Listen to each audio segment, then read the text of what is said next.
Everyone, Mark Hall here from Knockbreda Parish Church, and welcome to our fourth episode in Life in Lockdown. And we're joined by two people, one of whom you'll see every week, and one of whom, if it wasn't for her, you wouldn't really see anything every week. Rebecca and Tasha, how's it going? Yeah, good. Good. Well, why don't you give us, for anybody who doesn't know you, or even for people who do know you, why don't you give us a wee quick intro as to who is Rebecca and Tasha? Will I go first then? Yeah. So I'm Rebecca. I am 22. I study music at Queen's. I'm just finishing my second year at the minute. And yeah, I'm based in the Sonic Arts Research Centre at Queen's and spend quite a lot of time with Tasha, also in the same place. So that's me. Wow. Yeah. And then I'm Tasha. I'm 20 and I've just finished my second year at Queen's for broadcast production, which is also based in the Sonic Arts Research Centre. And yeah, just live there all the time. Great. Okay. Well, I thought it would be good for people to kind of touch base with both of you because most people see you every week, Rebecca, and Tasha, you're involved in putting together the services and editing and all that kind of thing.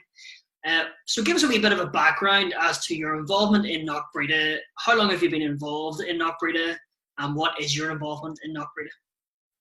Okay. So I have been going to Knockbreda for like as long as I can remember. And so I've grown up in the church, so I've kind of become really involved in that way. So whenever we would do our Bible Voyagers Easter Club, I would always be a leader.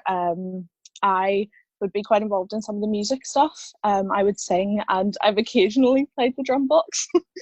And so yeah, I'm in our girls group, and I would be one of the people on our AV team, making the screens work whenever we're actually in the building, helping with the sound stuff.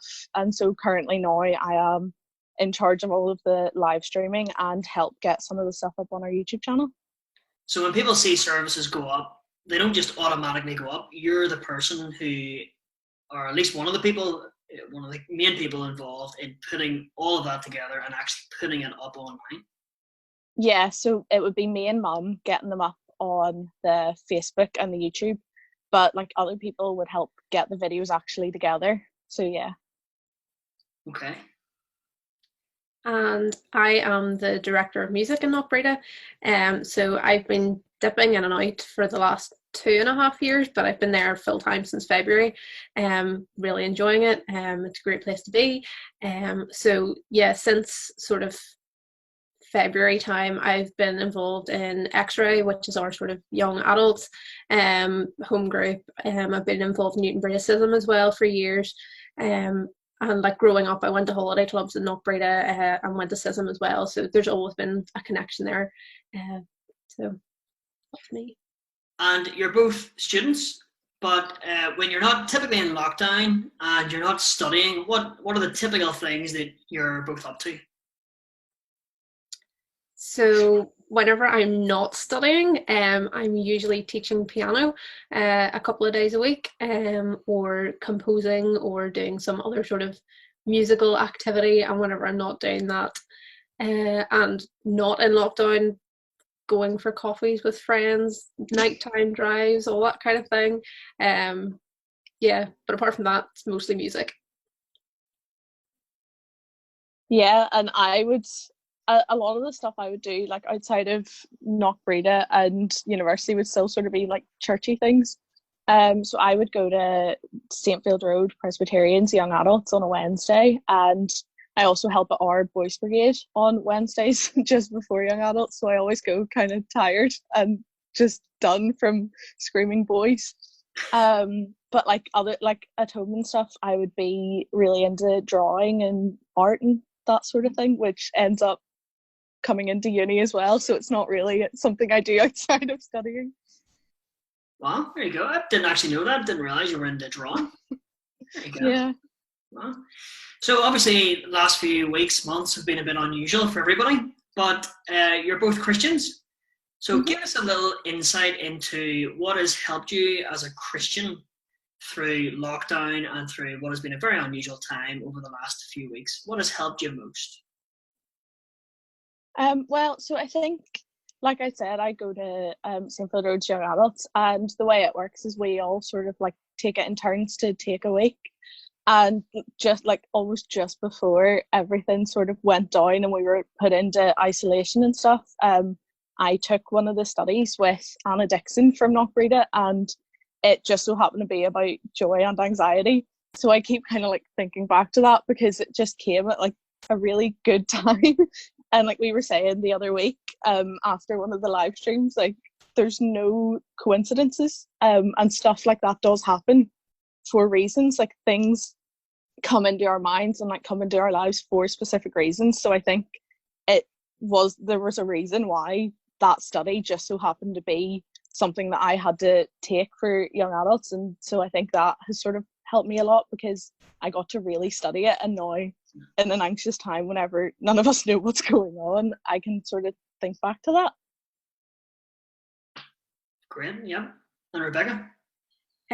Yeah, so I think lockdown has been a really good opportunity for us to sort of stop and refocus. Like very rarely do we have a chance where we have absolutely no demands on us whatsoever. Like obviously with uni and stuff, I'm still working away, but it's been nice to not have the stress, and just be able to take more time to do the things that we would usually be stressed about.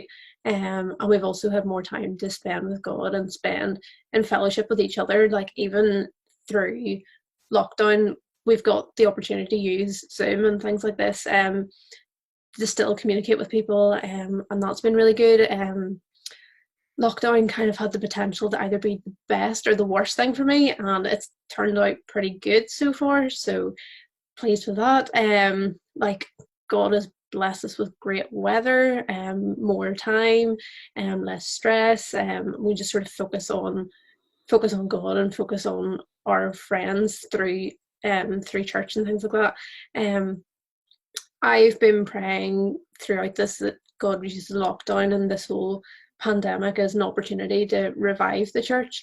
Like we've got all these opportunities with all this technology that we can live stream our services, we can put out our worship songs online, things like that, still do our home groups and things, so that's been really good. So yeah, I think just knowing that God is good all the time, even whenever it seems so like on the outside it seems like such a bad thing that the whole world is like trapped in this pandemic, but in the midst of it all, God is still good.